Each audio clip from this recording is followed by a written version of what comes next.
আপনি ইসলাম নিয়ে স্টাডি করেন নাই, ইসলামকে জানার চেষ্টা করেন নাই, ইসলামকে পরিপূর্ণভাবে অনুধাবন করার চেষ্টা করেন নাই, আপনি আল কোরআন পড়াশোনা করেন নাই, আপনি আমার নবীর সুন্নাহ নিয়ে গবেষণা করেন নাই, ন্যূনতম আলেমদের কাছ থেকে জানার চেষ্টাটা পর্যন্ত আপনি করেন নাই।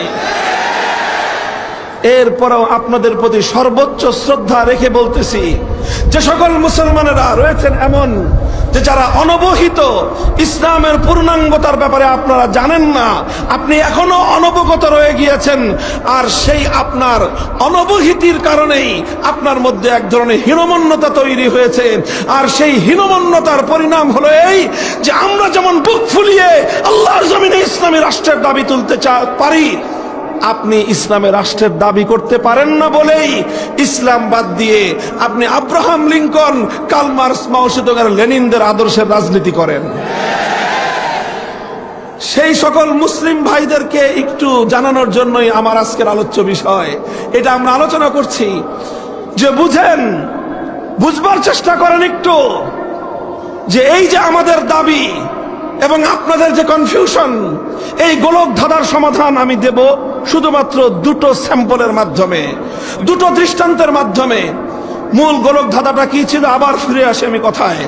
সেটা হলো, আমি অ্যাজ এ মুসলিম, আমি মুসলমান হিসেবে যদি ইসলামী রাষ্ট্র প্রতিষ্ঠার দাবি করি, আপনি মুসলমান হিসেবে যদি আমরা মুসলমানরা ইসলামী রাষ্ট্রের দাবি করি, সেক্ষেত্রে প্রশ্ন আসতে পারে, হিন্দু, বৌদ্ধ, খ্রিস্টান, ইহুদি, অন্যান্য ধর্মাবলম্বীরাও তো যার যার ধর্ম অনুযায়ী রাষ্ট্রের দাবি করতে পারে। তখন একই দেশে আমরা সবাই বসবাস করি, তাহলে সবগুলো ধর্ম যদি যার যার ধর্ম অনুযায়ী রাষ্ট্র প্রতিষ্ঠার দাবি করে, তাহলে সমস্যার সমাধান কোথায়? এই হলো গোলক ধাঁধা। এই গোলক ধাঁধায় অন্য সব ধর্মাবলম্বীরা যেরকম পেঁচিয়ে গেছে, এই অনবহিত হীনমন্য মুসলমানরাও এই গোলক ধাঁধার মধ্যে পড়ে গেছে। আমরা এই সমস্ত মুসলমানদেরকে এই গোলক ধাঁধা থেকে বের করে আনার চেষ্টা করব, আর অমুসলিম ভাইদের এই জিজ্ঞাসার জবাব দেব দুটো দৃষ্টান্তের মাধ্যমে। প্রথম দৃষ্টান্ত হলো এই, আজকের একবিংশ শতাব্দী সারা পৃথিবীতে গ্লোবাল যে সকল কাজকর্ম, বিশ্ব জগৎ জুড়ে যেই কাজগুলো চলছে, যেখানে পৃথিবীর এক প্রান্তের একজন লোক আরেক প্রান্তের আরেকটা লোকের সাথে কানেক্টেড, এই তো গ্লোবালাইজেশন, এই তো বিশ্বায়ন, যে আপনি আছেন এখানে, আরেকজন কানাডার অপর প্রান্তে, 24 ঘন্টার দূরত্ব হলো সময়ের ব্যবধানে, সেখানে আপনার 12 ঘন্টার ব্যবধান ওখান থেকে এখানে। এই জায়গা থেকে আরেকজন মানুষ সেই পৃথিবীর অপর প্রান্তের একজন লোকের সঙ্গে তার প্রতি মুহূর্তে তার কানেকশন, প্রতি মুহূর্তে সে তার সঙ্গে সম্পৃক্ত আছে। বিশ্বায়নের এই যুগে মানুষের অনেক কাজ গ্লোবাল স্টেজে করতে হয়, আন্তর্জাতিক স্তরে মানুষকে অনেক কাজ করতে হয়, যে কাজগুলোর সঙ্গে সারা পৃথিবীর মানুষ একসঙ্গে কানেক্টেড থাকে, একসঙ্গে জড়িত থাকে। সেই যুগে মানুষের জীবন জীবিকার সবচেয়ে গুরুত্বপূর্ণ যে সেক্টরটা, সেটা হলো অর্থনৈতিক সেক্টর। সেটা কি? অর্থনৈতিক সেক্টর, অর্থনৈতিক খাত। এই অর্থনৈতিক খাত নিয়ে যদি আমি একটা প্রশ্ন করি, যে আজকের একবিংশ শতাব্দীর 2025 সালের সারা পৃথিবীর 700 কোটি মানুষের অর্থনীতি কিভাবে চলবে, আমার এই প্রশ্ন। আবার শুনেন, 2025 সাল, আজকে হলো 24 সালের 7ই ডিসেম্বর, আর মাত্র 23 দিন পরে শুরু হবে 2025 সাল। মনে করেন 2025 সালের সারা দুনিয়ার সর্বশেষ জরিপ অনুযায়ী মানুষ সংখ্যা হলো, পপুলেশন হলো 700 কোটি। এই 700 কোটি দুনিয়ার মানুষের অর্থনৈতিক সমস্যার কিভাবে সমাধান হবে, 700 কোটি মানুষের অর্থনীতি কিভাবে পরিচালিত হবে, এই প্রশ্নটা রাখলাম। এই প্রশ্নটা রেখে এবার হিন্দু ভাইদেরকে জিজ্ঞাসা করি, তুমি বলো তোমার হিন্দু ধর্ম অনুযায়ী এই 700 কোটি মানুষের অর্থনৈতিক জিজ্ঞাসার কি জবাব তোমার ধর্ম তোমার কাছে দিতে পারে। এরপরে বৌদ্ধ ভাইকে জিজ্ঞাসা করব, এবার তুমি বলো তোমার বৌদ্ধ ধর্মের অনুযায়ী তোমার বৌদ্ধ ধর্মের ধর্মগ্রন্থ ত্রিপাঠক থেকে তুমি রেফারেন্স দিয়ে বলবা যে তোমার ত্রিপাঠকের রেফারেন্সে 700 কোটি মানুষের অর্থনীতির সমস্যার সমাধান এইভাবে হবে। খ্রিস্টানদেরকে জিজ্ঞাসা করব, তোমার আসমানি কিতাব ইনজিল শরীফ এবং তোমার নবী ঈসা আলাইহিস সালামের সূত্রে তুমি আমাদেরকে দুটো বর্ণনা দিবা, যেই বর্ণনার মাধ্যমে 2025 সালের 700 কোটি মানুষের অর্থনৈতিক প্রশ্নের সমাধান পাওয়া যাবে। ইহুদিদেরকেও বলবো, মুসা আলাইহিস সালামের সূত্রে, তাওরাত কিতাবের সূত্রে দুটো রেফারেন্স তুমি আমাকে দিবা, যেই রেফারেন্সের আলোকে 2025 সালের 700 কোটি মানুষের অর্থনীতির প্রশ্নের সমাধান দিতে পারবে তোমরা। এই প্রশ্ন আমি করলাম, বলবেন যে হুজুর এখানে তো হিন্দু বৌদ্ধ খ্রিস্টান নাই। তবে আমি এটা জানি যে আমার মাইকের আওয়াজ যতদূর পর্যন্ত পৌঁছতেছে এখানে কোনো না কোনো অন্যান্য ধর্মাবলম্বীরা আছে। আর ব্যাপারটা এমন নয় যে আমি এখানে চুপি সারে কথাটা বলে চলে যাচ্ছি, আমি বলে যাচ্ছি ফাঁকা মাঠে নয়। আমার এই কথা মাইকে বহুদূর পর্যন্ত ছড়াচ্ছে এবং এই মিডিয়ার যুগে রেকর্ড হচ্ছে, এগুলো ইন্টারনেটে ছড়াবে, চলতে থাকবে, সারা দুনিয়া বিচরণ করবে। সারা দুনিয়া মার্কসিস্টকে সামনে রেখেই আমি চ্যালেঞ্জ করতে পারি, হিন্দু ধর্মাবলম্বী, বৌদ্ধ ধর্মাবলম্বী, খ্রিস্ট ধর্মাবলম্বী, ইহুদি ধর্মাবলম্বী, তাদের ধর্মের রেফারেন্সে 700 কোটি মানুষের অর্থনৈতিক সমস্যার সমাধান দিতে পারবে না। যদি আমাকে জিজ্ঞাসা করেন, আমাকে নয়, যে কোনো একজন মুসলিমকে যদি জিজ্ঞাসা করেন যে তোমার ধর্ম পারবে, আমরা বলবো শুধু পারবে না, বরং শ্রেষ্ঠ সমাধান ইসলাম দিতে পারবে।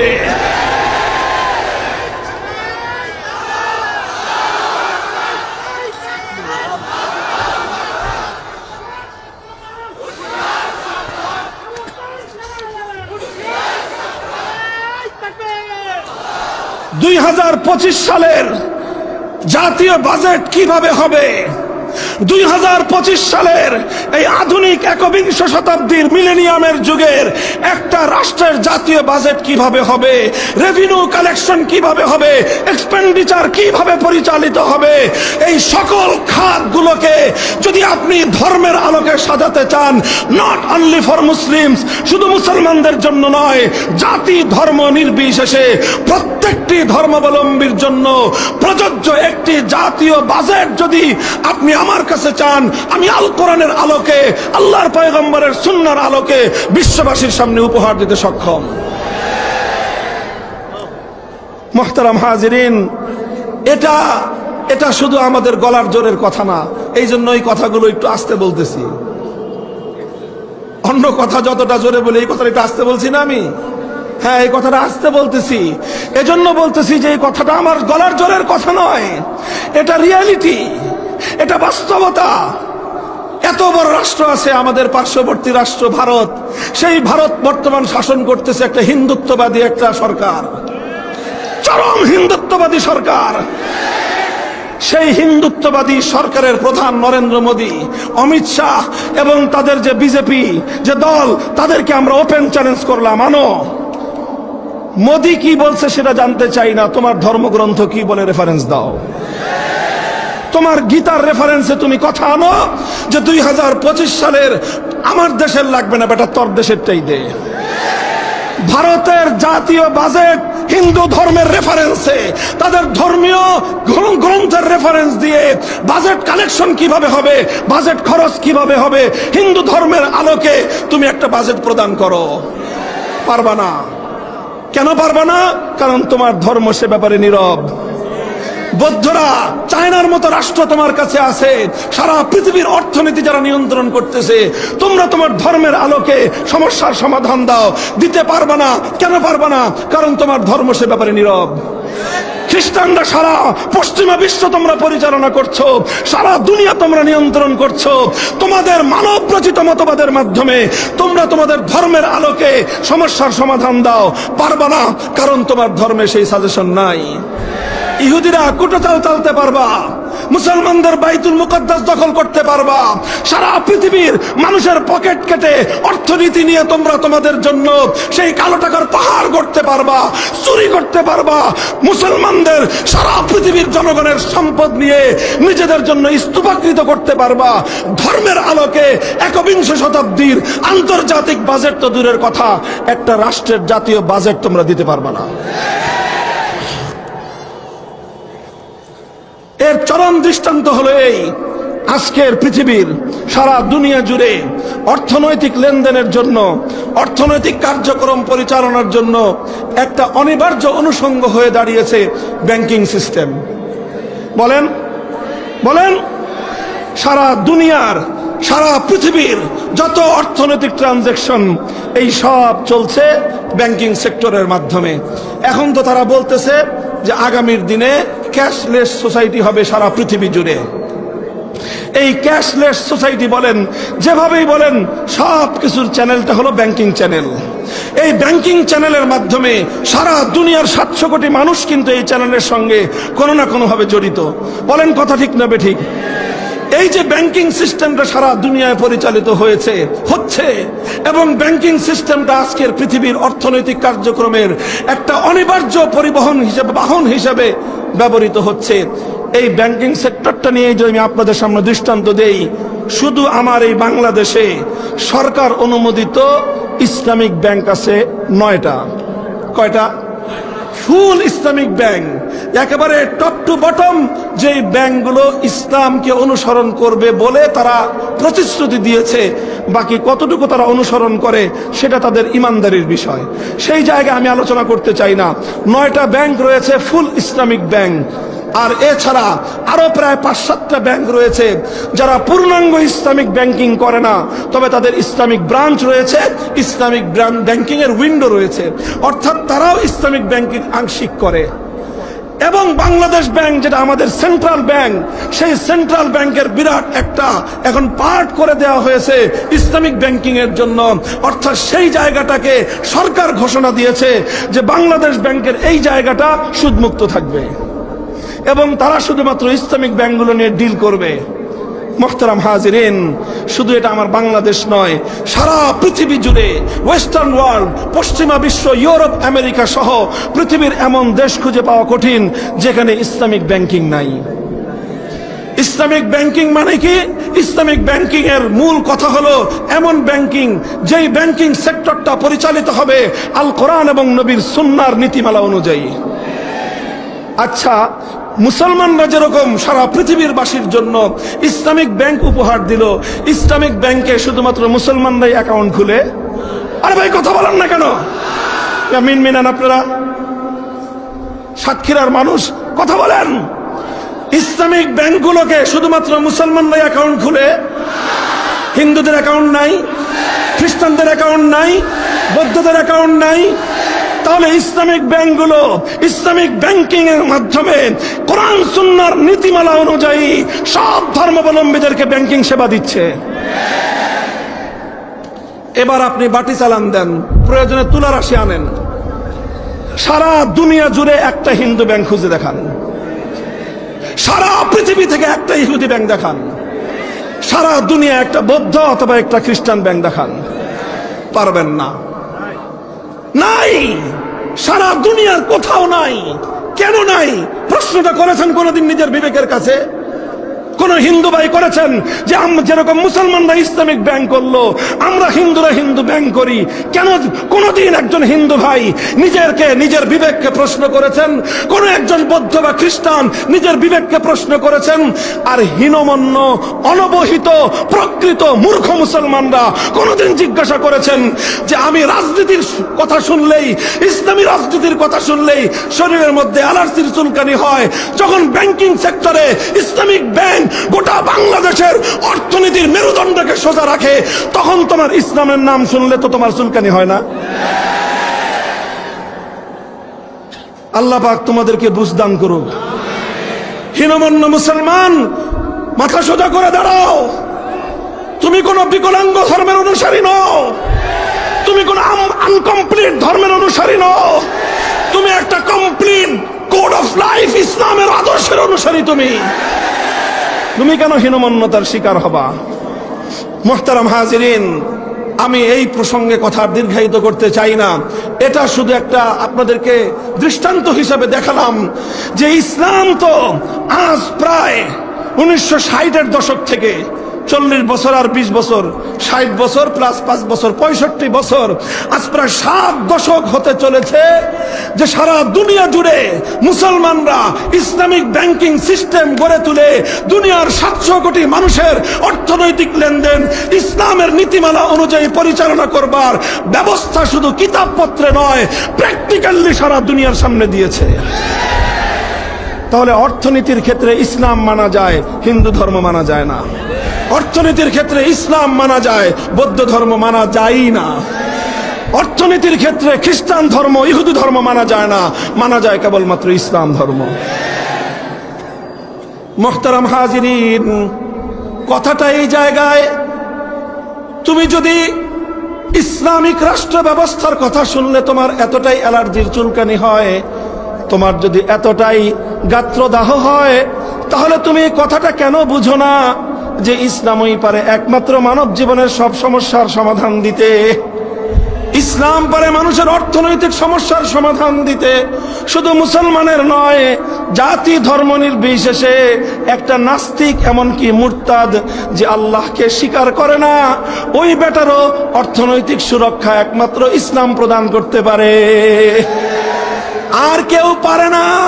অন্য কোন ধর্মে এই কথাগুলো নাই। না থাকার কারণ হলো ওই ধর্মগুলোকে এটাকে কমপ্লিট কোড অফ লাইফ হিসেবে দুনিয়াতে পাঠানো হয় নাই। দেখেন, এটা একটা কথা গেল।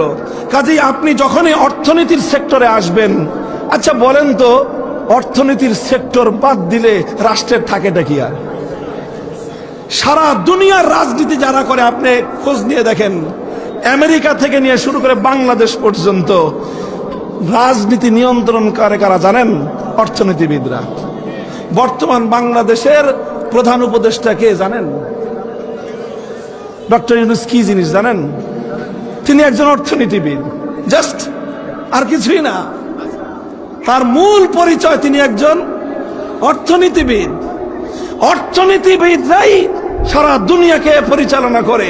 প্রত্যেকটা দেশের রাজনৈতিক দলগুলোর মধ্যে প্রধান নীতি নির্ধারকরা তাদের ব্যাকগ্রাউন্ড খুঁজে দেখেন অর্থনীতি। অর্থনৈতিকভাবে তারা অর্থনীতি সাবজেক্টের সঙ্গে তারা গভীরভাবে জড়িত, এবং এই সাবজেক্ট নিয়ে যারা নাড়াচাড়া করে, এর সঙ্গে রাষ্ট্রনীতি এবং রাষ্ট্র ব্যবস্থার এতটাই গভীর সম্পর্ক যে আজকে বলা হয় অর্থনীতি যদি ডাউন হয় রাষ্ট্র ব্যবস্থা ফল করে। অর্থনীতি ডাউন করলে, অর্থনীতি যদি ব্যর্থ হয় রাষ্ট্র ফল করে। তাহলে সেখানে অর্থনীতির এতটাই গুরুত্ব, সেই জায়গাটায় ইসলাম সারা দুনিয়ার সামনে একটা চমৎকার অর্থনৈতিক ব্যবস্থা দিতে পেরেছে। অন্য কোন ধর্মের চমৎকার আর অচমৎকার তো পরের কথা, তোমার তো কোনো সিস্টেমই নাই। তুমি একটা সিস্টেম দিতা, তারপরে আমি কম্পেয়ার করতাম যে তোমারটা কত মার্ক পায়, আমারটা কত মার্ক পায়। তোমাদের কারো কাছে তো কোনো সিস্টেমই নাই, তুলনা করব কিসের সাথে? কথা বলেন ঠিক না বেঠিক? আমি ভাই অন্য কোন ধর্মকে নেগলেক্ট করছি না, তবে আমি রিয়েলিটি বলছি। বাস্তবতা হলো এই, অন্য যার যেটা সত্যতা, সেই সত্যতাটা তো আমাকে বলতেই হবে। হিন্দু ধর্মের মধ্যে আধুনিক যুগের অর্থনীতি নিয়ে আলোচনা নাই। বৌদ্ধ, খ্রিস্টান, ইহুদি ধর্ম, কোন ধর্মের মধ্যে একবিংশ শতাব্দীর ব্যাংকিং সেক্টরের সমস্যার সমাধান দেওয়ার মতো কোনো ম্যাটার নাই। আল্লাহ পাক বুঝবার তৌফিক দান করেন। দ্বিতীয় বিষয় আসেন, আরেকটা বলেছিলাম, এটা একটা স্যাম্পল দিলাম অর্থনীতির বিষয় নিয়ে, তার মধ্যে বিশেষভাবে দিলাম ব্যাংকিং সেক্টরের সমাধান দৃষ্টান্ত। এরপরে আসেন রাজনীতি। রাজনৈতিক বিষয়টাই তো মূল আলোচনার কেন্দ্রবিন্দু। সেই রাজনীতির ক্ষেত্রে আমি বলবো যে সারা দুনিয়াতে, সারা দুনিয়া জুড়ে নেতৃত্ব নির্বাচন, কি নির্বাচন? নেতৃত্ব নির্বাচন, এটা হলো রাজনীতির মুখ্য পয়েন্ট। আরে কথা বলেন, এত রাজনীতি, এত মারামারি, এত কাটাকাটি কি জন্য? নেতৃত্ব নিয়েই তো। এই নেতৃত্ব কিভাবে নির্বাচিত হবে? এই যে 90 সাল থেকে যে শুরু হয়েছে বাংলাদেশে কারাকারি আর মারামারি, শেষ হয়েছে? একবার শুনলাম তত্ত্বাবধায়ক সরকার, আরেকবার শুনি তত্ত্বাবধায়ক সরকার পাগলের প্রলাপ, আরেকবার শুনি এইটা সেটা। এই করতে করতে 2008 সাল থেকে একজন ক্ষমতা এসে তত্ত্বাবধায়ক সরকার বাতিল করে দিয়ে ক্ষমতাটাকে বাধ্যতার তালুক হিসেবে এমনভাবে পাকাপোক্ত করলো যে সুপারগুলো দিয়ে নিজের নিতম্বের সঙ্গে আটকে রাখার চেষ্টা করলো। এমন ভাবে আটকাইছে যে লাথি মারা ছাড়া তার নিতম্বের নিচ থেকে আর এই ক্ষমতার চেয়ার ছুটে না। জনগণ তাই করলো, লাথি মেরেই শেষ পর্যন্ত নিতম্বের নিচ থেকে ক্ষমতার মস্তককে ছুটাইলো। এ কেন করতে হয় সমস্ত কাজ? কারণ নেতৃত্ব নির্বাচন ব্যবস্থা। এটাই তো বলেন। আচ্ছা, নেতৃত্ব নির্বাচনের এই যে প্রসঙ্গ, এটাই হলো সারা পৃথিবীর সমস্ত রাজনৈতিক দলগুলোর মূল ফোকাস পয়েন্ট, যে কিভাবে নেতৃত্ব নির্বাচিত হবে, কিভাবে প্রধানমন্ত্রী নির্বাচিত হবে, কিভাবে রাষ্ট্রপ্রধান নির্বাচিত হবে। এই বিষয়টাই রাজনীতির মুখ্য পয়েন্ট। এই পয়েন্ট নিয়ে যদি আমি প্রশ্ন করি যে নেতৃত্ব নির্বাচন করবার কি ফর্মুলা তোমার কাছে আছে, আমার প্রশ্নটা আগে বুঝেন। আগে যেরকম একটা প্রশ্ন করেছিলাম যে 700 কোটি মানুষের অর্থনৈতিক সমস্যার সমাধান দেওয়ার কি ফর্মুলা তোমার কাছে আছে, এই প্রশ্নের জবাব একমাত্র ইসলাম দিতে পেরেছে, অন্য কোনো ধর্মাবলম্বীদের কাছে নাই। ঠিক তেমনি ভাবে আমার দ্বিতীয় প্রশ্ন হলো যে এই যে রাজনীতি পলিটিক্সের মূল ফোকাস পয়েন্ট যেটা, সেটা হলো নেতৃত্ব নির্বাচন পদ্ধতি। আমি এবার প্রশ্ন করলাম সারা দুনিয়ার সমস্ত ধর্মাবলম্বীদের কাছে, নেতৃত্ব নির্বাচন করবার কি ফর্মুলা তোমার কাছে আছে বলো। প্রথমেই বলি, মোদিজির কাছে কতই বেটা, তোর ধর্মগ্রন্থ গীতা তুই সহ তার বিজেপির যা আছে সব মিলে বস, পুরা গীতা উল্টা 3 বার 4 বার 5 বার উল্টা। এরপরে তোমার ধর্মগ্রন্থের রেফারেন্স দিয়ে তুমি বলো আমার কাছে তোমার ধর্মগ্রন্থ কি বলে, তোমার হিন্দু ধর্ম কি বলে, নেতৃত্ব নির্বাচন করবার ফর্মুলা কি। বৌদ্ধরা বলো, খ্রিস্টানরা বলো, ইহুদিরা বলো, কারো কাছে কোনো জবাব নাই, সব সাইলেন্ট, সব নীরব। যদি বলেন মুসলমানদের কাছে নেতৃত্ব নির্বাচন করবার কি ফর্মুলা আছে, আমি দ্ব্যর্থহীন ভাবে এর জবাব দিব, ইসলামের কাছে নেতৃত্ব নির্বাচন করবার শুধু ফর্মুলা নয়, বরং এই মহাবিশ্বের মধ্যে সৃষ্টির শুরু থেকে কিয়ামত পর্যন্ত বিশ্বব্যাপী নির্বাচন ব্যবস্থা, নেতৃত্ব নির্বাচনের সর্বশ্রেষ্ঠ ব্যবস্থা, নির্ভুল ব্যবস্থা একমাত্র ইসলামের কাছেই আছে।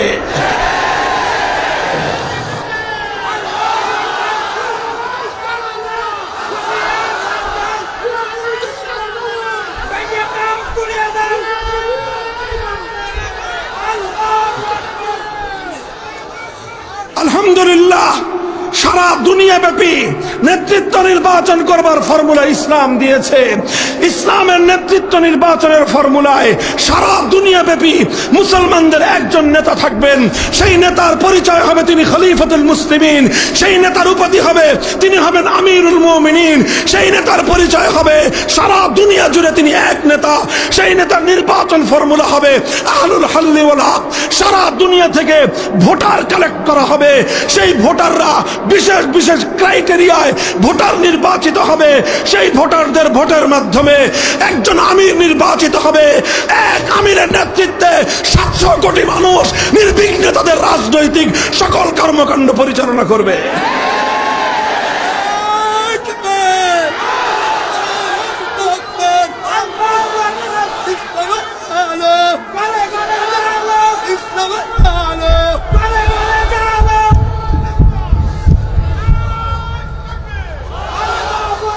মুহতারাম হাজিরিন, ঠিক এভাবে নেতৃত্ব নির্বাচনের ক্ষেত্রে ইসলামের কাছে ব্যবস্থা রয়েছে। ঠিক একইভাবে নেতৃত্ব নির্বাচিত হওয়ার পর রাষ্ট্র কিভাবে পরিচালিত হবে, বিশ্বকে কিভাবে পরিচালনা করা হবে, গোটা এই জাতির যত সদস্য আছে সব সদস্যের প্রতিটি ইন্ডিভিজুয়াল ব্যক্তির সমস্যাগুলো কিভাবে সমাধান করবেন নেতা, সেই নেতা নিজের ইচ্ছা মতো সমাধান দিলেই হবে না, তার সামনেও ইসলাম একটা সম্পূর্ণ রূপরেখা দিয়ে রেখেছে। আমি এই রাজনীতির পার্টেই আরেকটা প্রশ্ন করি, সেই প্রশ্নটা খুব গুরুত্বপূর্ণ প্রশ্ন।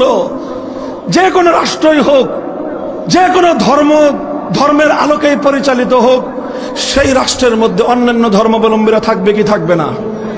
কথা বলেন। মুসলমানরা যদি ইসলামী রাষ্ট্র গঠন করে সেই রাষ্ট্রে সংখ্যালঘুরা থাকবে কি থাকবে না? হিন্দু ধর্মাবলম্বীরা থাকবে কি থাকবে না? বৌদ্ধ, খ্রিস্টান, ইহুদি, অন্যান্য ধর্মাবলম্বীরা থাকবে কি থাকবে না? থাকবে। আচ্ছা, তর্কের খাতিরে মেনে নিলাম হিন্দুরা তোমরাও একটা হিন্দু রাষ্ট্র গঠন করলা, প্রশ্নের জবাব দাও, তোমার রাষ্ট্রে মুসলমান থাকবে কি থাকবে না? খ্রিস্টানরা ধরে নিলাম তোমার ধর্মের আলোকে তুমি একটা রাষ্ট্র গঠন করলা, তোমার রাষ্ট্রে মুসলমান থাকবে কি থাকবে না? তোমার রাষ্ট্রে সংখ্যালঘু ইহুদি থাকবে কি থাকবে না? যেই গঠন করুক অন্যান্য ধর্মাবলম্বীরা সেই রাষ্ট্রে থাকবে কি থাকবে না বলেন তো? আচ্ছা, যদি অন্যান্য ধর্মাবলম্বীরা থাকে তাহলে এবার আমার প্রশ্ন হলো এই, আচ্ছা বলো যে তোমার ধর্ম অনুযায়ী রাষ্ট্র পরিচালনা করতে গেলে তোমার রাষ্ট্রের মধ্যে সংখ্যালঘুদের অধিকার কি কি বলো? তোমার রাষ্ট্রের সংখ্যালঘুদের জান, মাল, ইজ্জত, আব্রু এবং তার ধর্মীয় স্বাধীনতা রক্ষা করবার কি ব্যবস্থা, কি গ্যারান্টি তোমার ধর্ম দিয়েছে বলো? যদি বলি যে হিন্দুরা বলো যে তোমার ধর্মগ্রন্থের রেফারেন্স দিয়ে বলো যে তোমার রাষ্ট্রে যে সকল মুসলিম সংখ্যালঘুরা থাকবে সেই মুসলমানদের ধর্ম পালনের কতটুকু স্বাধীনতা তুমি দিবা?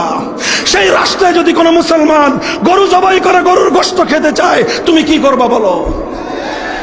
তোমার রাষ্ট্রের মধ্যে যদি কোনো মুসলমান সেখানে আল্লাহু আকবারের 5 বারের আযান দিয়ে নামাজ পড়তে চায়, বলো তোমার হিন্দু ধর্ম, বলো তোমার বৌদ্ধ ধর্ম, বলো তোমার খ্রিস্ট ধর্ম, ইহুদি ধর্ম, বলো তোমার ধর্মের আলোকে মুসলমানদের এই ধর্মীয় অধিকারের ব্যাপারে কি করবা? জবাব তাদের কাছ থেকে জানেন পরে, আমার কাছ থেকে শুনে যান। জবাব হলো নীরব বোবা, কোনো জবাব নাই। কারণ তাদের ধর্মে সংখ্যালঘুদের ব্যাপারে কি অধিকার সংখ্যালঘুরা পাবে কিচ্ছু বলা নাই। এবার যদি জিজ্ঞাসা করেন যে হুজুর আপনি তো ইসলামকে নিয়ে গৌরব করছেন, অহংকার করছেন, একমাত্র ইসলামকে পূর্ণাঙ্গ জীবন ব্যবস্থা বলে আপনি দাবিও করছেন, আপনার ইসলাম ধর্ম অনুযায়ী যদি রাষ্ট্র পরিচালিত হয় তাহলে সেই ইসলামী রাষ্ট্রের মধ্যে সংখ্যালঘুদের অধিকার কি? আল্লাহু আকবার। আমি আমার কথা বলতে হবে না, আমি যদি শুধুমাত্র আমার আল্লাহর কোরআনের আয়াত, আমার আল্লাহর পয়গম্বরের সহিহ হাদিসগুলো বলতে থাকি, ব্যাখ্যা করতে করতে রাতটা ফুরিয়ে যাবে, সংখ্যালঘুদের অধিকারের কথা বলা শেষ হবে না। আমার আল্লাহর পয়গম্বর বলে দিবেন আল খামরু লাহুম কাল খাল্লি লানা ওয়াল খিনজিরু লাহুম কাশশাতি লানা। যদি আমি তো তোমাকে জিজ্ঞাসা করেছিলাম তোমার হিন্দু রাষ্ট্রে একজন মুসলমান গরুর গোশত খাওয়ার অধিকার পাবে কি পাবে না, জবাব কি হতে পারে? আজকে উগ্রবাদী ভারতের দিকে তাকিয়ে দেখুন। তুমি যদি গরুর গোশত খেতে চাও তোমাকে লাশ হতে হবে, তোমাকে মেরে ফেলবে, টুকরো টুকরো করা হবে, নির্যাতন করা হবে, তোমার বাড়িঘর আগুন দিয়ে পুড়িয়ে দেওয়া হবে। এটাই যদি হয় তোমার হিন্দু রাষ্ট্রের স্যাম্পল, আমরা মেনে নিলাম যে এটাই হলো তোমাদের আদর্শ। আর আমাদেরকে যদি জিজ্ঞাসা করো মুসলিম রাষ্ট্রের মধ্যে একজন হিন্দু শুয়োরের গোশত খেতে পারবে কি পারবে না, আমি পরিষ্কার ভাষায় আমার নবীর সহিহ হাদিস পাঠ করে তোমাকে শোনায় দিব। একজন মুসলমান যেভাবে বকরির গোশত খেতে পারবে, একজন হিন্দু খ্রিস্টান ঠিক একইভাবে শুকরের গোশত খেতে পারবে। যদি জিজ্ঞাসা করো মদ পান করতে পারবে কিনা, আমি সেটাও তোমাকে বলে দিব।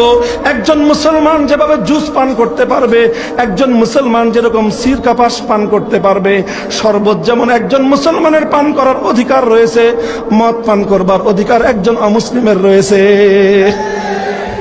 এবার শুয়োর আর মদ থেকে শুরু করলাম, আর কি শুনতে চাও তোমরা বলো? এটা আমার কথা না তো ভাই, কেউ শুয়োরের মদের কথা শুনে বলেন না যে হুজুর এখান থেকে শুরু করলেন কেন? আর এটা আমার নবী বলেছেন এই জন্য বললাম। এটা কোনো ব্যাখ্যার কথা না, এটা আমার নবীর হাদিসের সরাসরি অনুবাদ। যে মুসলমানরা যেরকম মুসলিম রাষ্ট্রের মধ্যে সিরকা এবং জুস পান করার অধিকার রাখে, অমুসলিম নাগরিকরা মুসলিম রাষ্ট্রের মধ্যে মদ্যপান করার অধিকার সেভাবেই রাখে। সুতরাং কোন একজন মুসলিম যদি কোন একজন অমুসলিমের একটা মদের মটকা ভেঙে ফেলে, ইসলামী রাষ্ট্রের আদালত বলবে তুমি তাকে জরিমানা দাও। ইসলাম বলবে কোন একজন মুসলিম যদি কোন একজন অমুসলিমের একটা শূকরের বাচ্চা মেরে ফেলে, তাহলে ইসলামী আদালত সেই মুসলিমকে বলবে যে তুমি একটা মুসলমানের বকরির বাচ্চা মারলে যেভাবে তাকে ক্ষতিপূরণ দিতে হতো, একজন অমুসলিমের শূকরের বাচ্চা তুমি হত্যা করেছো, তার ক্ষতিপূরণ দাও। যেই ইসলাম তোমার মদের নিরাপত্তা দিতে পারলো, যে ইসলাম তোমার শূকরের বাচ্চার নিরাপত্তা দিতে পারে, সেই ইসলাম থেকে তুমি আর কোন নিরাপত্তার ব্যাপারে শঙ্কিত বলো? তোমার ধর্মের সমস্ত, তোমার ধর্ম পালন করবার যত নিরাপত্তা ইসলাম দিবে, সব নিরাপত্তা ইসলাম দিবে। তুমি কি দিবা বলো? তুমি ইসলামকে কি দিবা সেটাও ইসলাম বলে দিয়েছে। মুসলমানরা, মুসলিম নাগরিকরা মুসলিম রাষ্ট্রকে যাকাত ফান্ডে যাকাত দিবে, অন্যান্য ফান্ড থেকে ফান্ড কালেকশন হবে, আর এগুলো মুসলিম রাষ্ট্র প্রপার ডিস্ট্রিবিউশন করে মুসলমানদের দারিদ্র বিমোচনের সমস্যার সমাধান করবে। অমুসলিম যেহেতু সে অমুসলিম, যাকাত যেহেতু একটা ফরজ ইবাদত, অমুসলিমের জন্য কোনো ফরজ ইবাদত নাই, সুতরাং তার কাছ থেকে যাকাত নেওয়া যায় না। অথচ মুসলিমকে যেমন সার্ভিস দিতে হয়, পুলিশ যেমন মুসলমানকে সেবা দিবে, পুলিশ যেমন মসজিদের নিরাপত্তা দিবে, পুলিশ তো মন্দিরের নিরাপত্তা দিবে, পুলিশ যেমন মুসলমানের গরু ছাগলের নিরাপত্তা দিবে, পুলিশ তো ঠিক একইভাবে অমুসলিমের শুয়োর আর মদের নিরাপত্তাও দিবে। দেখ মাগনা আসবে, হ্যাঁ, এই পুলিশটা যে ঘুরবে সারা রাত ডিউটি করবে, রাষ্ট্র যে তোমাকে সার্ভিসটা দিবে এমনিতেই। বহির শত্রুরা যদি আক্রমণ চালায়, আগ্রাসী কোন দেশ যদি আক্রমণ চালায়, সে আগ্রাসী শক্তির সঙ্গে সামরিক মোকাবেলা করবে। সামরিক মোকাবেলা করে মুসলমানরা বুক টান করে অমুসলিমদের জীবনের নিরাপত্তা দিবে। এই নিরাপত্তাটা কিসের বিনিময়ে আসবে? এজন্য তোমার কাছ থেকে একটা সার্ভিস চার্জ নেওয়া হবে। সেই সার্ভিস চার্জটার নাম ইসলাম রেখেছে জিজিয়া। তুমি কর দিবা, তুমি জিজিয়া দিবা। সেই জিজিয়ার ব্যাপারে ইসলাম বলে দিয়েছে মাথা পিছু জিজিয়া আদায় করা হবে, অমুসলিমদের মাথা পিছু জিজিয়া আদায় করা হবে।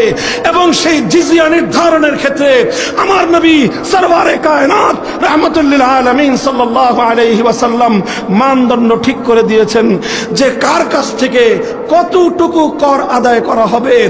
একজন অমুসলিম স্বাভাবিকভাবে কোনো বার্ডেন হয় না মতো করে, তার উপরে চাপ হয় না মতো করে, স্বাভাবিক তার ইনকাম থেকে যতটুকু অংশ রাষ্ট্রকে দিলে তার নিত্য প্রয়োজনীয় খরচ সামাল দিতে কষ্ট হয় না, এতটুকু পরিমাণ কর নির্ধারণ করবার অধিকার ইসলামী রাষ্ট্রের আছে।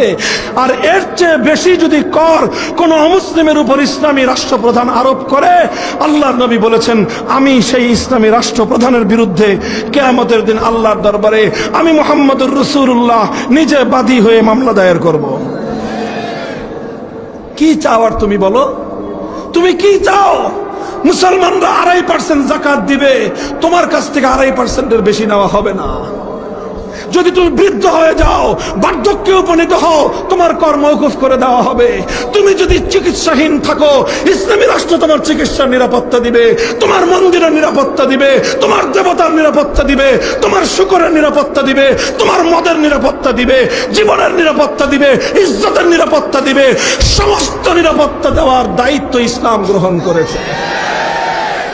মুহতারাম হাজিরিন, প্রশ্ন ছিল যে কোনো ধর্ম দিয়ে পরিচালিত রাষ্ট্রে অন্য ধর্মাবলম্বীদের কি অধিকার থাকবে, এই ছিল প্রশ্ন। মনে আছে? এই প্রশ্নের জবাবে সব ধর্ম নীরব, সব ধর্ম নীরব। আমি কথা বলে যাচ্ছি, যদি এই প্রশ্নের কোনো সমাধান আপনারা পৃথিবীর অন্য কোনো ধর্মাবলম্বীরা আজ হোক কাল হোক, 1 বছর 5 বছর 10 বছর কিয়ামত পর্যন্ত যদি আপনারা পারেন নিয়ে আসেন। তবেন হুজুর কিয়ামত পর্যন্ত কি আপনি থাকবেন নাকি? আর আমি থাকি আর না থাকি, আমার কবর থাকবে। আচ্ছা, আমার কবরের দরকার নাই, আমার পরবর্তী প্রজন্ম থাকবে। আমি কিয়ামত পর্যন্ত মুসলিম জাতির পক্ষ থেকে চ্যালেঞ্জ ঘোষণা করে গেলাম, যদি পারো নিয়ে এসো। ফাইল্লাম তাফআলু ওয়ালান তাফআলু, কোশ্চেন গেলেও পারবে না, আগাম ঘোষণা করে দিলাম। মুহতারাম হাজিরিন, আমার এই আলোচনার সারমর্ম হলো এই: বর্তমান পৃথিবীর সবচেয়ে গুরুত্বপূর্ণ দুটো সমস্যা, দুটো জিজ্ঞাসার সমাধান একমাত্র ইসলাম ধর্মে আছে, অন্য কোনো ধর্মে নাই। একবিংশ শতাব্দীর বিশ্ববাসীর অর্থনীতি পরিচালিত হবে কিভাবে? ইসলাম বলতে পারে। একবিংশ শতাব্দীর সারা বিশ্বব্যাপী রাজনীতি পরিচালিত হবে কিভাবে? ইসলাম বলতে পারে, অন্য কোনো ধর্ম বলতে পারে না। অন্য কোনো ধর্মের কাছে যদি কোনো ফর্মুলা থাকতো আর সেই ফর্মুলা যদি সামনে আসতো, তাহলে আমরা কম্পেয়ার করতাম যে ঠিক আছে, মুসলমানরা চায় ইসলাম অনুযায়ী রাষ্ট্র চালাতে, হিন্দুরা চায় হিন্দু ধর্ম অনুযায়ী রাষ্ট্র চালাতে, তখন সেনা ধাক্কাধাক্কি লাগতো। বুঝেন নাই? এই যে তারা যে বললেন যে খেলা হবে, তার বলছেন কি বলেন নাই? কই 5ই আগস্টের পরে তো খেলা দেখলাম না কোথাও। খেলা যখন রেফারি নামলো মাঠে, কোথায় আপনারা? রেফারি মাঠে নামার পর লেভেল প্লেইং ফিল্ড যখন তৈরি হলো, তখন তো আপনারা মাঠ তো দূরের কথা, সীমান্তের ভিতরেই তো নাই, সোজা সীমান্তের অপর প্রান্তে। খেলা হবে কেমনে? খেলা হতে হলে তো আগে আপনাকে টিম গঠন করতে হবে, তারপরে সেই টিমের তালিকা দিতে হবে যে এই যে আমার টিমের 11 জন খেলোয়াড়ের তালিকা, অধিনায়কের নাম হলো শেখ হাসিনা, তারপর স্ট্রাইকারের নাম হলো ওবায়দুল কাদের। নাম নিয়ে আসেন 11 জনের প্লেয়ার, আমরাও দিব 11 জন প্লেয়ার, এরপরে সেনা খেলা হবে। আপনারা তো নাই, খেলা হবে কিভাবে? অর্থাৎ যখন খেলার সময় এসেছে, এক পক্ষ উপস্থিত আরেক পক্ষ নাই, এটা খেলার রুল অনুযায়ী বলা হয় ওয়াক ওভার। এটা এমনিতেই ডিক্লিয়ার হয়ে যায় যে তুমি বিজয়ী, তুমি পরাজিত। আমি ঘোষণা করলাম, আসো আসো, আমরা ইসলাম অনুযায়ী ইসলামী রাষ্ট্র পরিচালনা করতে চাই, আমরা পূর্ণাঙ্গ রূপরেখা দাখিল করব। কিভাবে রাষ্ট্র চলবে, কিভাবে অর্থনীতি চলবে, কিভাবে পররাষ্ট্র মন্ত্রণালয় চলবে, কিভাবে স্বরাষ্ট্র মন্ত্রণালয় চলবে, রাষ্ট্রের প্রত্যেকটা সেক্টর সম্পর্কে বিস্তারিত রূপরেখা ইসলাম ধর্মের কোরআন এবং সুন্নাহ থেকে রেফারেন্স সহ আমরা পূর্ণাঙ্গ রূপরেখা দাখিল করব 24 ঘন্টার মধ্যে।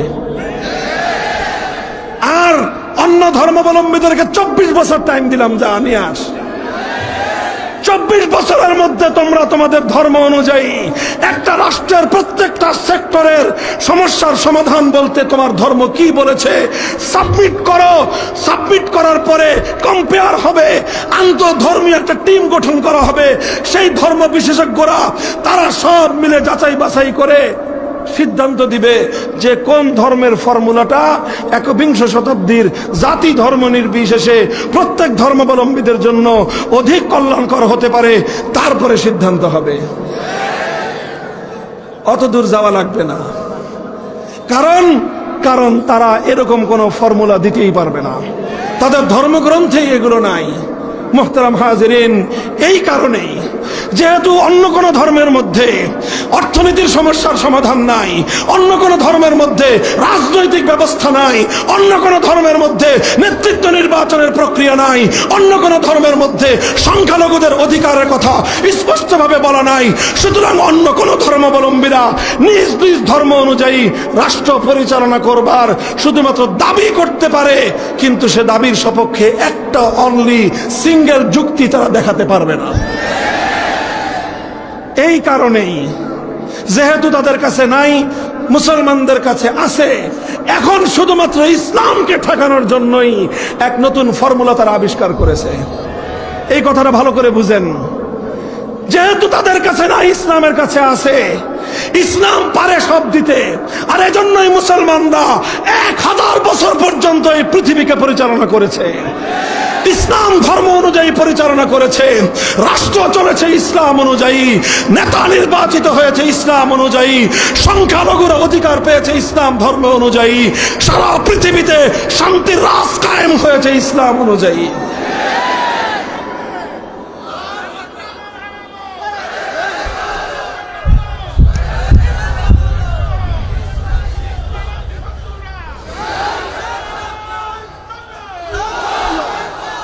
অন্য কোন ধর্মাবলম্বীদের কাছে যেহেতু এরকম কোন ফর্মুলা সাবমিট করার মতো ধর্মীয় কোনো ম্যাটারই তাদের কাছে নাই, ধর্মের মধ্যে এই সকল বিষয়গুলো বর্ণনা করাই নাই, তাহলে তারা দিবে কোত্থেকে? দিলে নিজেদের পক্ষ থেকে বানায় দিতে হবে। ইসলামের পক্ষ থেকে কোনো কিছু বানায় দিতে হবে না, সব মূল কথা কোরআন হাদিসের মধ্যে বর্ণিত আছে। যেহেতু তাদের কাছে নাই, আছে আমার কাছে। এখন তো প্রতিযোগিতার সময় যখন আসে, আমি সাবমিট করব, তারা করবে না, আমি অকবার পাবো, সারা পৃথিবীতে যুক্তির আলোকে ইসলামী রাষ্ট্র বাস্তবায়িত হয়ে যায়। এই জন্য তারা যুক্তির আলোচনায় আসবে না, যুক্তির আলোচনায় আসবে না। তারা এবার পেছন দরজা দিয়ে ইসলামকে ঘায়েল করবার জন্য নতুন ফর্মুলা আবিষ্কার করেছে। সেই ফর্মুলাটার নাম হলো ধর্মনিরপেক্ষতাবাদ। আমরা যে বলি ধর্মনিরপেক্ষতাবাদ একটা কুফরি মতবাদ, এমনিতেই বলি না, বরং এই পৃথিবীতে সবচেয়ে বড় কুফরি মতবাদের নাম সেকুলারিজম। সবচেয়ে বড় কুফরি মতবাদ সেকুলার ধর্ম। সেকুলারিজম শুধুমাত্র একটা মতবাদ নয়, এটা একটা ধর্মের নাম। সেকুলার ধর্ম, এই সেকুলার ধর্মের আড়ালে, এই সেকুলার ধর্মের আড়ালে ইসলাম বিরোধী সবগুলো ধর্ম এই সেকুলার ধর্মের আড়ালে গিয়ে ইসলামকে ঘায়েল করবার জন্য সেকুলারিজম নামক, ধর্মনিরপেক্ষতা নামক ইসলাম বিরোধী কুফরি মতবাদ তারা জাতির সামনে পেশ করেছে।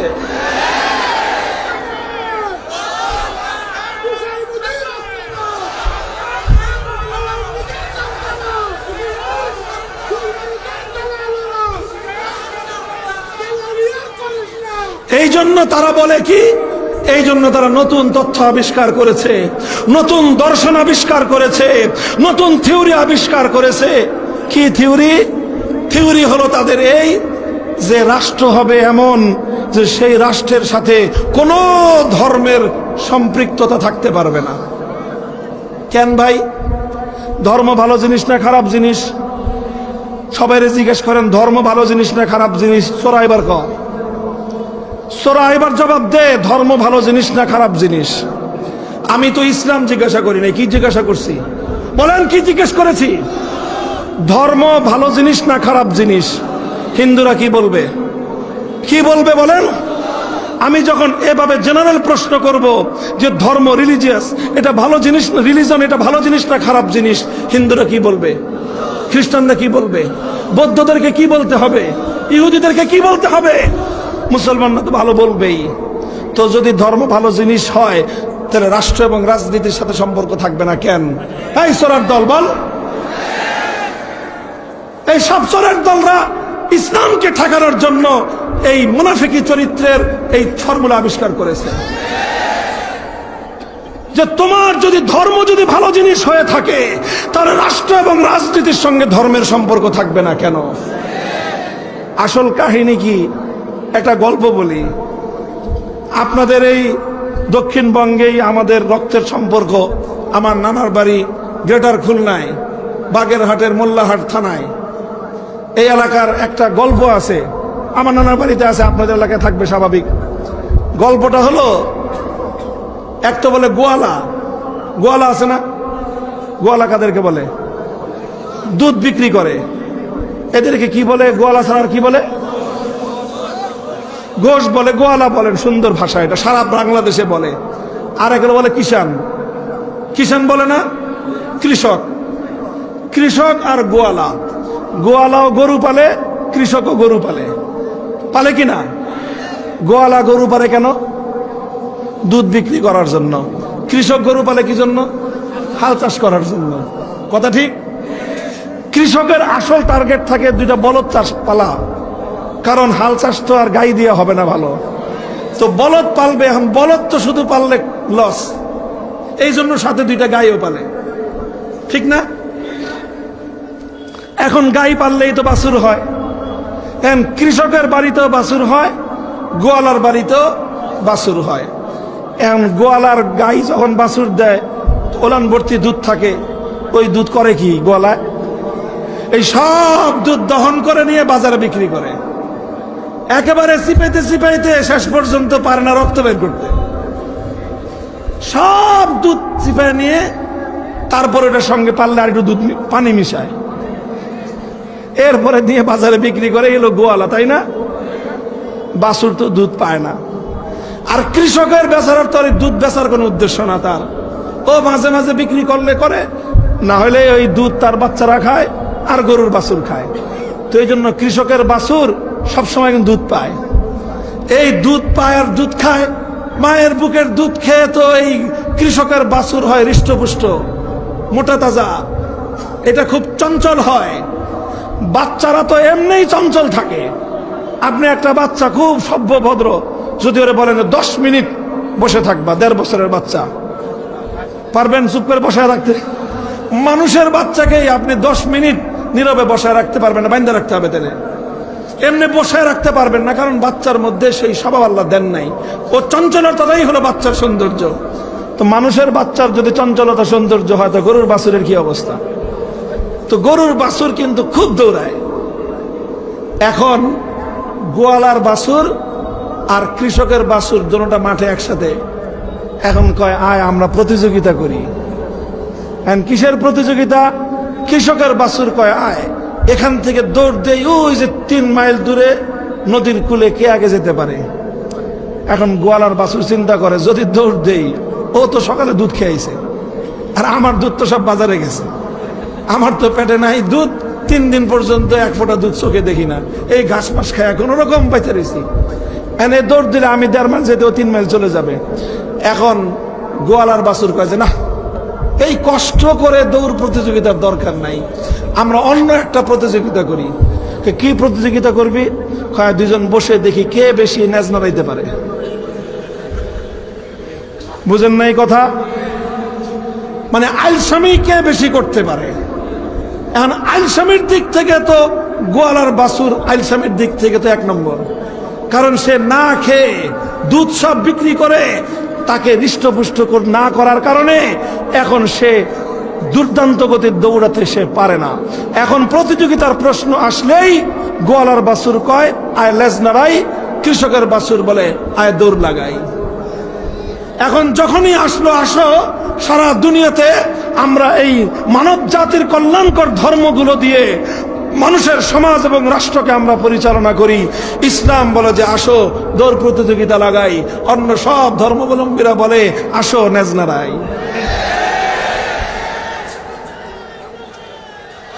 ওরা রাষ্ট্রের সঙ্গে ধর্মের সম্পর্ক এজন্য চায় না, কারণ তাদের ধর্মের কাছে রাষ্ট্রীয় সমস্যার সমাধান নাই।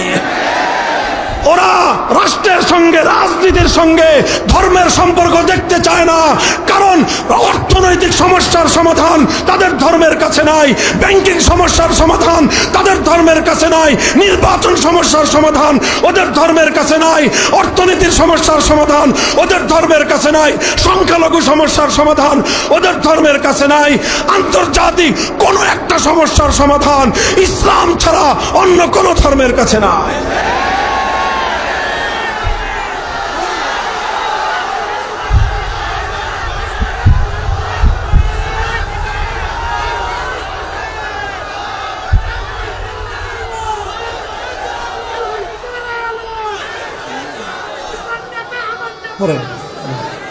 বসেন। এই হলো মুসলমানদের মধ্যে এক দল এই অমুসলিমদের খপ্পরে পড়েছে, ওরাও রাজি হয়ে গেছে আয় তুইও লেজ নাড়াইবি আমরাও লেজ নাড়াই। এই কৃষকের বাছুর বলদজানি কথাকার, তুই লেজ নাড়াইবি কেন? তুই লেজ নাড়াবি কেন? তুই কি তোর মায়ের বুকের দুধ খাস নাই? এই মুসলমান হীনমন্যরা, ইসলামী রাজনীতি বাদ দিয়ে গণতন্ত্রের রাজনীতি করো, আব্রাহাম লিঙ্কনের রাজনীতি করো, লজ্জা লাগে না? এই মুসলমান, ইসলামের সন্তান হয়ে, আল কোরআনের অনুসারী হয়ে, মুহাম্মদুর রাসূলুল্লাহর উম্মত হয়ে কার্ল মার্কস, মাও সেতুং, লেনিনের আদর্শের রাজনীতি করো।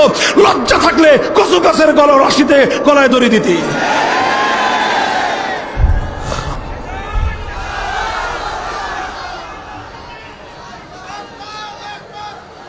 অমুসলিমরা তো কথা বলবেই যে আসো এমন রাষ্ট্র করি যে রাষ্ট্রের সঙ্গে ধর্মের সম্পর্ক থাকবে না। কেন বলবে ওরা এই কথা? কারণ ওদের ধর্মে সমস্যার সমাধান নাই। তা আমি কেন বলবো? কারণ আমার ধর্মে তো সমস্যার সমাধান আছে। শুধু সমাধান নয়, বরং সর্বশ্রেষ্ঠ সমাধান আছে। গণতন্ত্রের চেয়ে ইসলাম বেটার ব্যবস্থা, সমাজতন্ত্রের চেয়ে ইসলাম বেটার ব্যবস্থা, পুঁজিবাদের চেয়ে ইসলামী অর্থনীতি বেটার ব্যবস্থা, সারা দুনিয়ার কার্ল মার্ক্সীয় মতবাদের চেয়ে ইসলামী অর্থনীতি বেটার ব্যবস্থা, এটা শুধু আমাদের কথা নয়, বরং কালের হাজার বছর শত বছরের পরীক্ষায় চূড়ান্তভাবে মানোত্তীর্ণ কথা।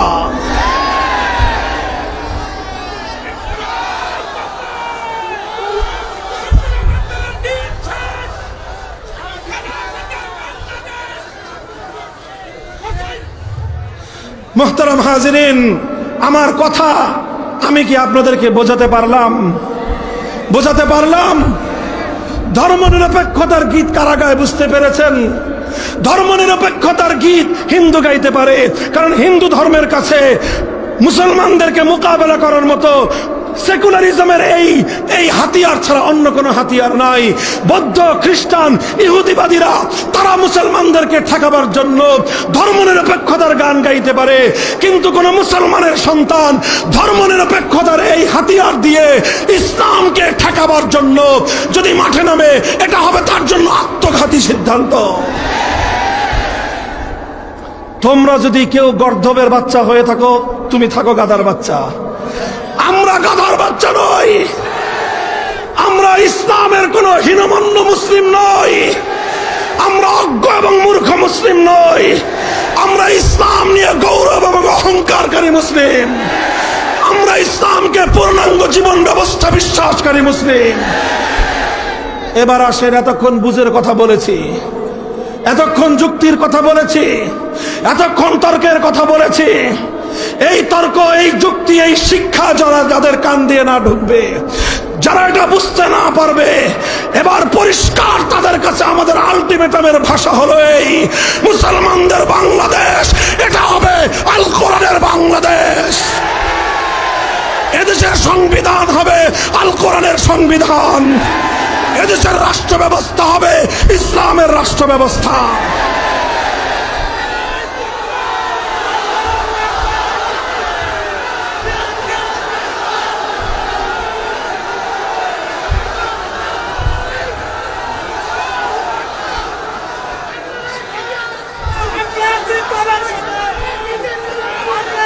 দেখেন, শেষ কথাটা শুনেন, বুঝেন কথাটা। হৃদয়ে রক্তক্ষরণের একটা ইতিহাস।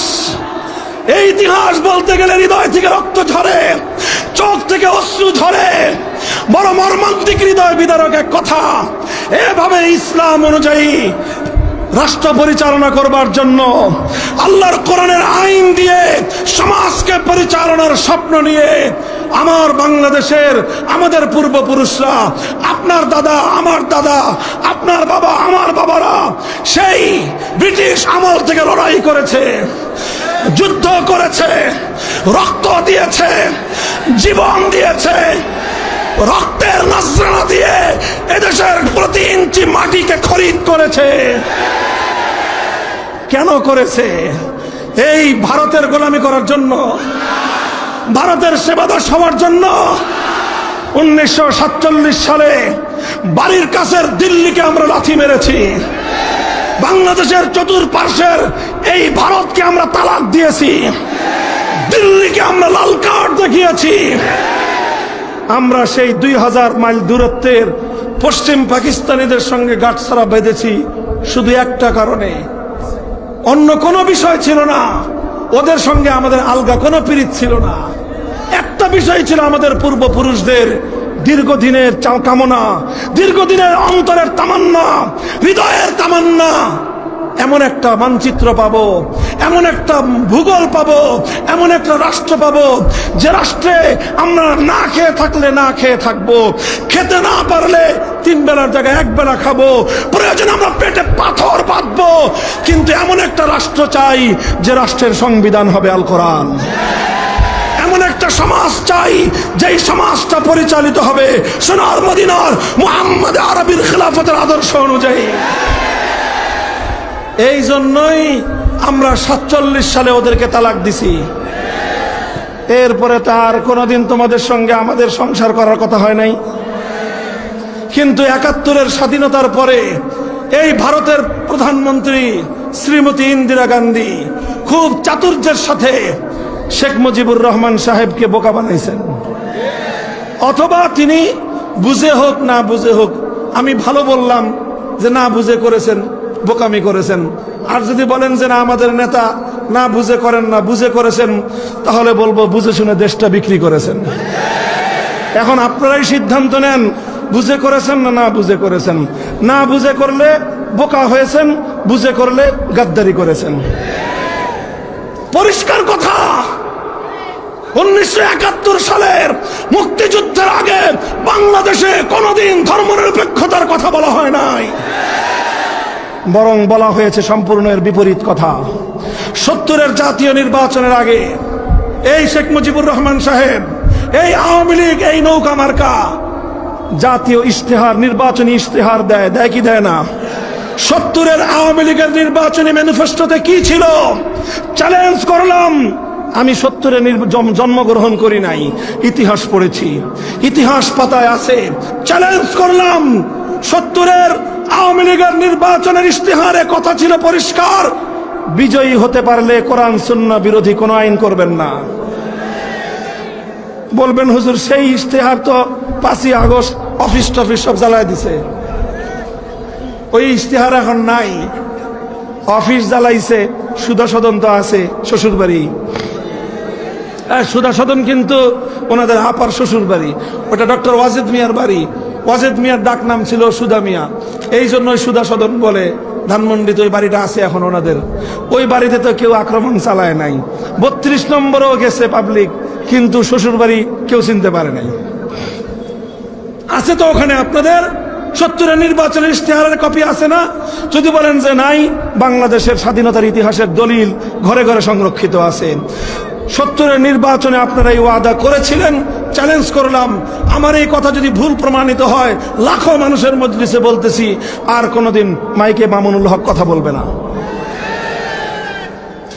তোমরা নির্বাচনী ইশতেহার দিয়েছিলা, অঙ্গীকার করেছিলা কোরআন সুন্নাহর বিরুদ্ধে কোন আইন করবে না। এদেশের মানুষ তোমাদের নৌকা মার্কায় সিল মেরেছিল, বাক্স এমন ভাবে পড়ছে, নিরঙ্কুশ সংখ্যাগরিষ্ঠতা পেয়েছো। ওরা ক্ষমতা দেয় নাই, 9 মাসের মুক্তিযুদ্ধ করতে হয়েছে। 71-এর 16ই ডিসেম্বর দেশটা স্বাধীন হয়েছে। তারপরে এই 16ই ডিসেম্বর পর্যন্ত 9 মাস শেখ মুজিবুর রহমান সাহেব কইছিলেন না, পশ্চিম পাকিস্তানে ছিলেন। ওনারা বলেন যে উনি সেখানে গ্রেফতার ছিলেন, বন্দী ছিলেন, এবং অনেকে বলেন তিনি সেখানে আপ্যায়িত হয়েছেন। সেটা যাই হোক, বন্দীও ছিলেন, আপ্যায়নও করেছে তারা।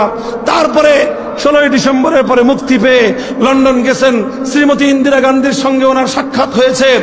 আসার সময় ইন্দিরা গান্ধী ওনার মুজিব কোটের পকেটে সিরকুট ধরায় দিয়েছে, আর বলে দিয়েছে বাংলাদেশে যাও, এমন একটা সংবিধান দিবা যেই সংবিধানের মাধ্যমে চিরদিনের জন্য তোমার বাংলাদেশ হবে ভারতের গোলাম। এর নাম হলো 72-এর সংবিধান।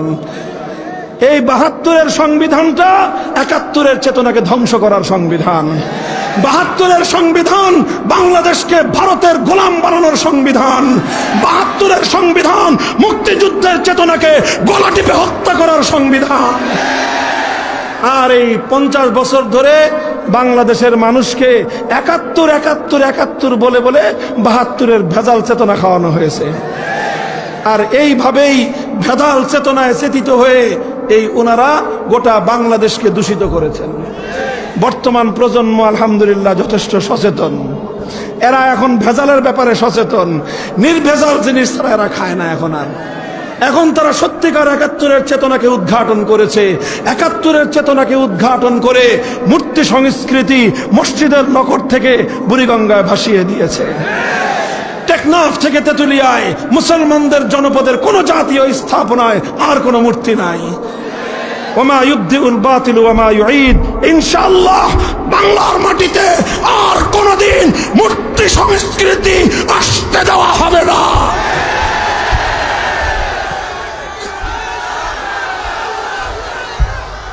তারা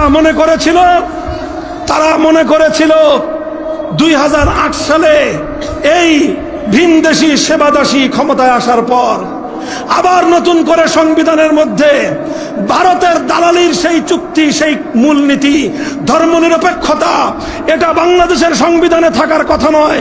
এটা হলো ভারতের সংবিধান থেকে কপি করা হয়েছে বাংলাদেশে। এই সংবিধান ভারতের সংবিধান থেকে কপি করে বাংলাদেশে ধর্মনিরপেক্ষতাকে যুক্ত করে বাংলাদেশকে ভারতের আদলে গড়বার একটা অলিখিত দাসত্বের চুক্তি ছিল তাদের সঙ্গে। 2008 সালে ক্ষমতায় এসে 15 বছর পর্যন্ত সে ওটাকেই রপ্ত করেছে, চেতারা ওইভাবেই চেষ্টা করেছে। করতে করতে 5ই আগস্টের বিপ্লব সংগঠিত হয়েছে। এই 5ই আগস্টের বিপ্লবের পর ভারতের সেবাদাসী এখান থেকে লাথি খেয়ে উষ্টা খেয়ে ওই তাদের কোলে গিয়ে আশ্রয় গ্রহণ করার পর ওদের এখন মাথা খারাপ হয়ে গেছে। এখন তারা আমার বাংলাদেশের উপ হাই কমিশন আগরতলার মুসলমানদের বাংলাদেশের হাই কমিশনে হামলা চালায়, লাল সবুজের পতাকায় আগুন ধরায়, বাংলাদেশের মুসলমানদেরকে গালাগালি করে পাগলের মতো আচরণ করতেছে। 15টা বছর পর্যন্ত এদেশের মানুষের অধিকারগুলোকে তোমরা বুটের তলায় পিষ্ট করেছো। 15 বছরের কথা বাদ, আমরা বহু আগে থেকেই বলেছিলাম বাংলাদেশকে যদি স্বাধীন, স্বনির্ভর, আত্মমর্যাদাপূর্ণ জাতি হিসাবে মাথা উঁচু করে দাঁড়াতে হয়, সীমান্তের অপর প্রান্তে প্রভুদেরকে তাদেরকে নমনম করা ছাড়া তাদের সঙ্গে অধিকারের আদায়ের দাবির অধিকার নিয়ে কথা বলতে হবে, অধিকারের দাবি নিয়ে কথা বলতে হবে। আমাদের কথাগুলো অনেকের কাছেই এতদিন ভালো লাগতো না, তবে আলহামদুলিল্লাহ এখন সকলের কান দিয়ে পানি ঢুকেছে। এই গত 3 দিন আগে সরকার প্রধান, মাননীয় প্রধান উপদেষ্টা সারা দেশের সব ধরনের সকল রাজনৈতিক দলগুলোকে ডাকছেন, সব ধর্ম নেতাদেরকে ডেকেছেন। সবাইকে ডেকে এখন বলছেন এই যে আধিপত্যবাদী আচরণ, বাংলাদেশের আত্মমর্যাদাকে ক্ষুণ্ণ করবার যে আগ্রাসী মনোভাব পার্শ্ববর্তী রাষ্ট্রের, এর বিরুদ্ধে গোটা বাংলাদেশকে আজ ঐক্যবদ্ধ হতে হবে। আমি যেই কথা বলেছি, আমার কথার মধ্যে হিন্দু ভাইদের প্রতি কোনো বিদ্বেষ নাই, বৌদ্ধ ভাইদের প্রতি কোনো বিদ্বেষ নাই, খ্রিস্টান ভাইদের প্রতি কোনো বিদ্বেষ নাই আমাদের মধ্যে। আমি শুরুতেই ভাই বলে সম্বোধন করেছি, শেষেও ভাই বলে সম্বোধন করে শুধু এতটুকু বলেছি, রিয়ালিটি মেনে নাও। এই কথাটুকুই শুধু বলেছি, রিয়ালিটি। তোমার ধর্মে রাজনীতি নাই, আমার ধর্মে রাজনীতি আছে, শুধু এই কথাটুকু মেনে নাও। সুতরাং তোমার ধর্মের কাছে রাজনৈতিক সমস্যার সমাধান নাই, আমার ধর্ম অনুযায়ী এই পৃথিবীর সর্বশ্রেষ্ঠ রাজনৈতিক সমাধান আমার ধর্মের কাছে আছে। সুতরাং তোমার কাছে যেটা নাই সেটা তুমি আমার কাছ থেকে নাও ভাই। তোমার বাড়িতে নুন না থাকলে তুমি আমার বাড়ি থেকে নাও, আমার বাড়িতে দুধ না থাকলে আমি তোমার বাড়ি থেকে দুধ নেই, আমার বাড়িতে ভাত রান্না না হলে আমি তোমার বাড়ি থেকে ভাত নেই, আমার বাড়িতে তরকারি না থাকলে তোমার বাড়ি থেকে তরকারি নেই, তোমার বাড়িতে রুটি না থাকলে তুমি আমার বাড়ি থেকে রুটি নাও। তোমার কাছে রাজনৈতিক আদর্শ নাই, আমার কাছে রাজনৈতিক আদর্শ আছে, তুমি আমার রাজনৈতিক আদর্শ নাও। তোমার কাছে অর্থনীতির সমস্যার সমাধান নাই, আমার কাছে অর্থনীতির সমস্যার সমাধান আছে, তুমি আমার কাছ থেকে অর্থনীতির সমস্যার সমাধান নাও। তোমার ব্যবসায় টাকার প্রয়োজন হলে তুমি মুসলমানের কাছ থেকে তো লোন করো, তুমি আমার কাছ থেকে ইসলামী অর্থনীতি, ইসলামী রাজনীতি লোন নাও। কোন ধরনের ইন্টারেস্ট দিতে হবে না, আনলিমিটেড টাইম তোমাদেরকে আমরা প্রোভাইড করব, নিরাপত্তা দিব, অধিকার দিব। ইসলাম তোমাকে যেই অধিকার দিবে, ধর্ম নিরপেক্ষতাবাদীরা সেই অধিকার তোমাকে দিতে পারবে না। তোমার সঙ্গে ধোঁকাবাজি করবে, প্রতারণা করবে, কারণ ধর্ম নিরপেক্ষতার মূল বুনিয়াদ ধোঁকাবাজির উপর, মুনাফিকের উপর, ইসলামকে দাবায় রাখবার ভণ্ডামির চেতনার উপর। সুতরাং এই কথাটা এখন পরিষ্কার, এই যে ভারতীয় সেবা দাসত্বের মূল যে গোলামীর চুক্তি, মূল যে গোলামীর ধারা, সেটা হলো ধর্মনিরপেক্ষতাবাদ। এই জন্য অন্তর্বর্তীকালীন সরকারকে বলবো, যদি এই আধিপত্যবাদ, সাম্রাজ্যবাদী আগ্রাসনের এই বিষক্রিয়া থেকে যদি বাঁচতে হয়, বিষ বৃক্ষকে উপরে ফেলতে হবে। আপনি বিষ বৃক্ষের গোড়ায় পানি ঢালবেন আর শুধু উপর দিয়ে ডাল ছাড়বেন, এতে বীজ বৃক্ষ আরো সুন্দর হবে, ডালপালা মেলে দিবে। কথা বলেন? গাছের যদি ডালপালা ছাটা হয় তো গাছটা আরো সুন্দর করে নতুন ভাবে নতুন ডাল গজায়। তাহলে এই বীজ বৃক্ষ উপরে ফেলতে হলে উপায় একটাই, শেকড় সদ্য উপরে ফেলেন। ভারতীয় আধিপত্যবাদের বাংলাদেশে শেকড় হলো ধর্মনিরপেক্ষতাবাদ। সুতরাং এই ধর্মনিরপেক্ষতাবাদ বাংলাদেশের রাষ্ট্র থেকে, রাজনীতি থেকে, সংবিধান থেকে, সব জায়গা থেকে শেকড় শুদ্ধ উপড়ে ফেলো। ভারতীয় আধিপত্যবাদ আর কোনদিন বাংলার দিকে চোখ তুলে তাকাতে পারবে না।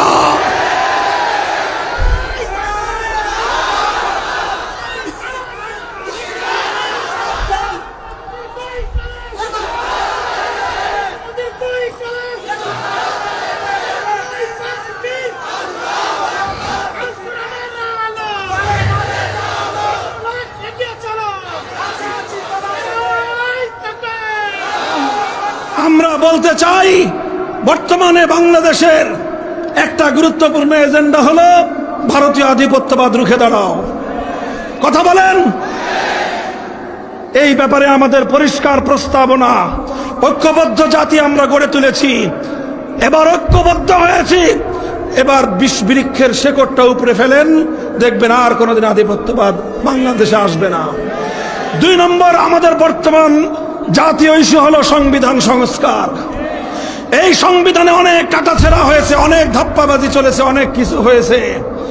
বাংলাদেশের মানুষের 100 বছরের চেতনাকে হত্যা করা হয়েছে 72-এর সংবিধানের মাধ্যমে।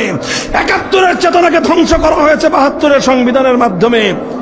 এভাবেই বাংলাদেশকে একটা পরনির্ভরশীল, একটা ধোঁকা আশ্রিত জাতি হিসেবে গড়ে তুলবার চেষ্টা করা হয়েছে।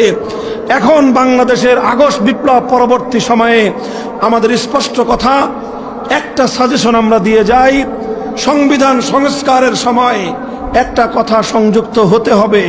সেই কথাটার ভাষা যেভাবেই হোক, তার মূল মর্ম হবে এই: মুসলমানদের 90% মুসলমানদের এদেশে 1947 সালের বিভক্তির মাধ্যমে মুসলমানদের অধিকার হিসেবে চিহ্নিত এই মানচিত্রের মধ্যে, ভারত থেকে বিচ্ছিন্ন হওয়া এই মানচিত্রের মধ্যে, হিন্দু জনগোষ্ঠী থেকে আলাদা হয়ে মুসলমানদের জন্য বরাদ্দকৃত এই অংশের মধ্যে সংবিধানে একটা ধারা থাকতে হবে। সেই ধারা হলো, কোরআন সুন্নাহ বিরোধী কোন আইন, কোন নীতি, আল্লাহর ইসলামী শরিয়া বিরোধী কোন নীতিমালা, কোন বিধান, কোন আইন থাকতে পারবে না। ইসলাম বিরোধী, শরিয়া বিরোধী কোন আইন, কোন নীতি যদি আসে, সেটা অটোমেটিক ভাবে অকার্যকর, বাতিল বলে গণ্য হবে। চাই সেই নীতিমালা জাতিসংঘ থেকে আসুক, চাই সেই নীতিমালা আন্তর্জাতিক ফোরামের পক্ষ থেকে আসুক, সবকিছু আমরা গ্রহণ করব, কিন্তু ইসলামের ফিল্টার দিয়ে, ফিল্টারিং করে। যদি ইসলাম এলাও করে ওয়েলকাম, যদি ইসলাম এলাও না করে যেখান থেকে আসুক বঙ্গোপসাগরে ভাসিয়ে দাও।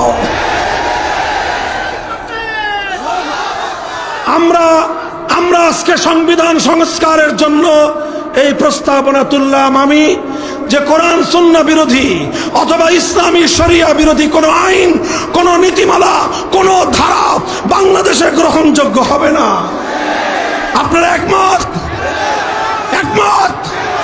একমত আছেন তো? হাত নামান।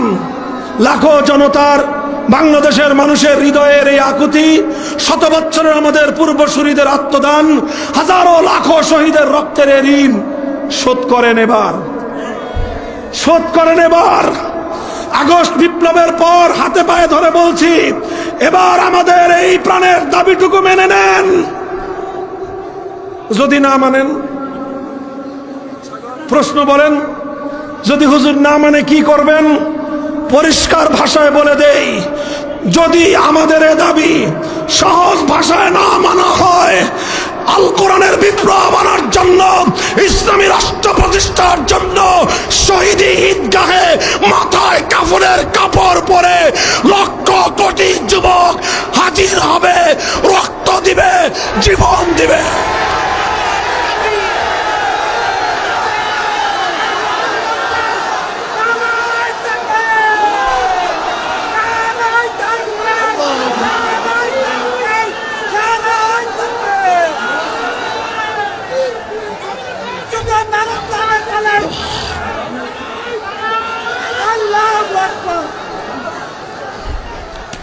আলহামদুলিল্লাহ, আল্লাহ পাক কবুল করেন। আর আপনারা প্রস্তুতি গ্রহণ শুরু করে দেন ইনশাআল্লাহ। আমরা অনন্তকাল পর্যন্ত কারো চেহারার দিকে তাকায় থাকবো না।